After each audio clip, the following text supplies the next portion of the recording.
Alright, per subscriber request, we got to hear the DEWALT 20 volt max compact cordless brushless router. You wanted to see it, and our friends over there at Acme Tools made it happen. They sent it over for us to take a look at. So a shout out to you for requesting, and a shout out to Acme Tools for sending it over. So it is the W600 we are going to use and abuse. We're going to talk about all the specs. We're going to go over everything that I really liked about this and the one thing that I did not. So let's get this going, shall we?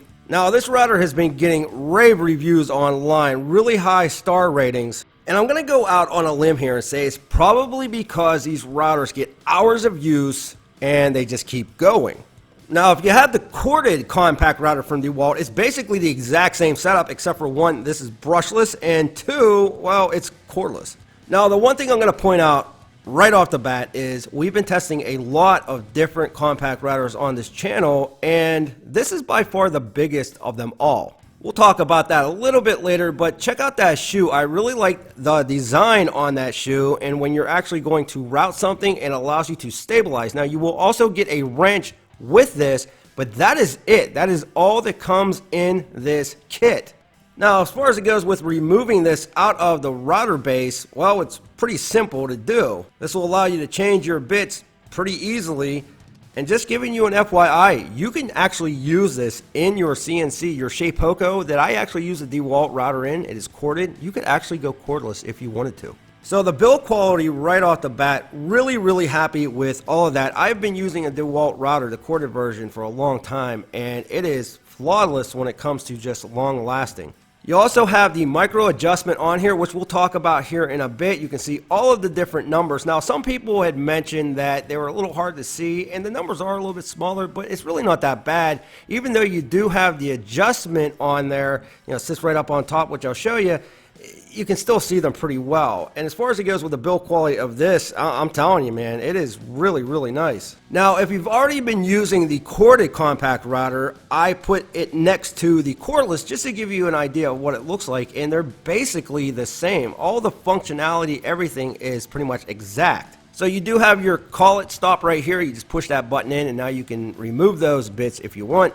They also give you enough room that you don't really have to take this all the way out if you didn't want to. You could fit that wrench in. And the other nice thing is you could put a 16-inch collet on this. And of course, if you did not want to struggle, you could just take that right out and just loosen it up like so, and then tighten it back down. You do have two LED lights on this unit. They're okay. They're not the brightest I've ever seen, but they do work somewhat. Now, let's talk about your depth adjustment. Not the best I've seen either.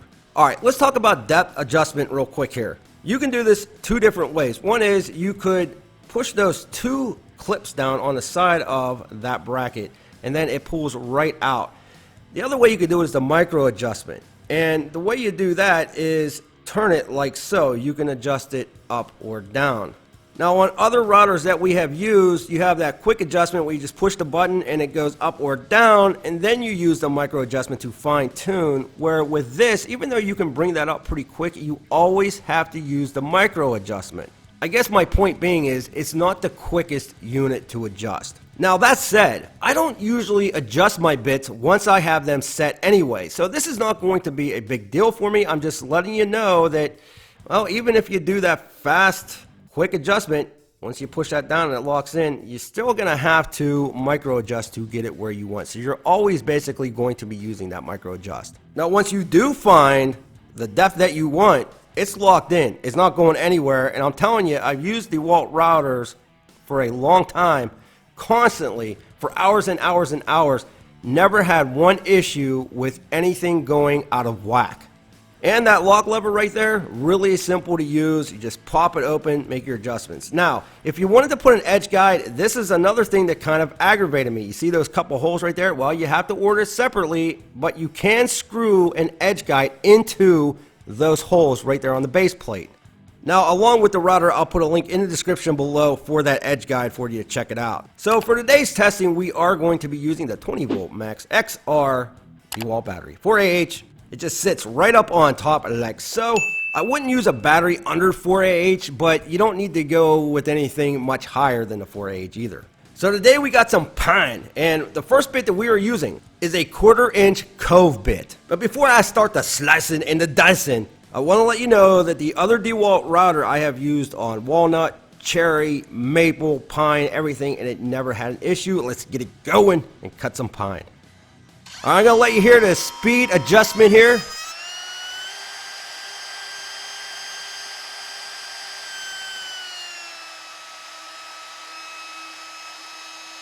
We're gonna set it to 4, and here we go.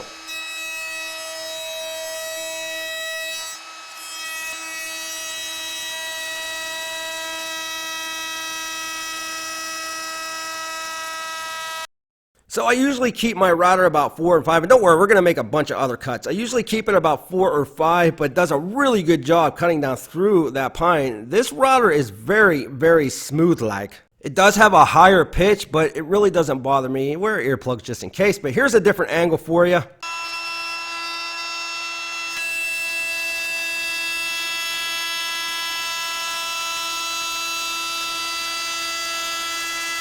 Really like the feel that this router is giving off. Again, not a lot of vibration, it's just really smooth when I'm cutting down through that wood. So what I'm going to use now is a 1/4-inch rabbiting bit. We're going to adjust it all the way down to see if we can get as much off as we can. Let's check it out.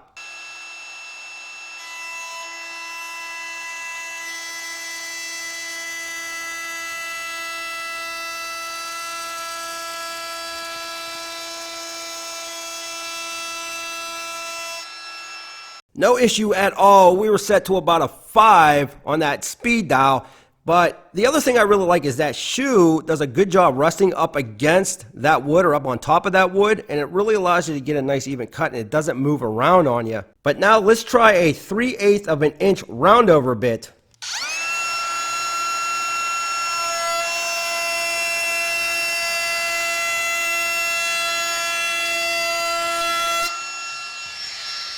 That is an amazing cut. It's so smooth. Every cut that I have made so far with this router has been perfect. And again, that shoe, the way it lays down on top of the wood, it really allows you to put some force on the wood, you know, kind of push it downwards, and it doesn't rock on you. They did a really good job on that shoe. Now, there is one cut that we are missing here, and that is a dovetail. And I'm going to tell you why I'm missing the dovetail cut.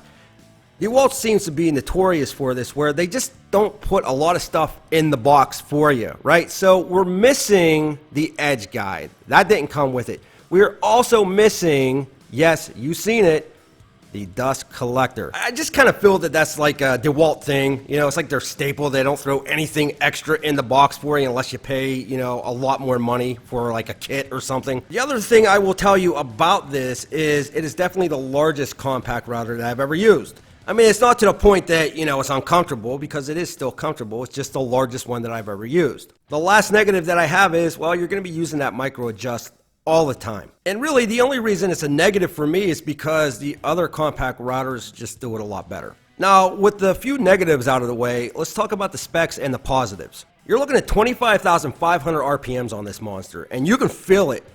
This being a compact router, you would almost think that it's a full-size router with the power that it has. It slices and dices through anything. And while it's doing it, it is very smooth. There's hardly any vibration coming out of this DEWALT, which is really good when you're thinking about a router. Now, the weight of this router, you're looking at 3.9 pounds, which you might think is a little heavy for a compact, but that's not a big deal to me for 2 reasons. Number one, it helps actually control that router and keep it down on the wood. And number two, it's built like a freaking tank, so I'd rather have it built well and weigh a little bit more than be really light and built like crap. And as for the collet that comes with it, the 1/4 inch, you can downsize it to a 1/16 of an inch and do some really fine detail work with this router. And you also get the 3-year warranty on this.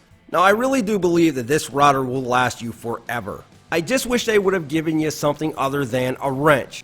I wish they would have given me the edge guide. I wish they would have given me the dust collector face, the plate that goes up in the front. They did not. Oh yeah, and just in case I forgot, you can put this on a plunge base. But with that said, if you don't mind going out and buying those things separately, then you're probably going to end up with a router that'll last you for the rest of your life. Like I said in the video before, I have been using the corded version of this on my CNC, and it has ran for hours and hours and hours. Probably the most used tool in my shop, and it never gives up. Now, I'm just giving you a heads up before I end this video. In the next couple of days, we will be looking at the Makita cordless brushless compact router. Then we're going to do a tool duel with the top 5 most popular compact routers on the market. We're putting them all together in one video. But I appreciate the subscribers for asking to see this. I appreciate Acme Tools sending this over for them to see it. I want to know what you think. Leave me a comment in the comment section below. Tell me what you like, what you don't like about this router. If you could, please smash that like button. Get subscribed and hit that bell notification so you don't miss out on any upcoming videos. I appreciate you stopping by. With that, we'll be back with more videos soon.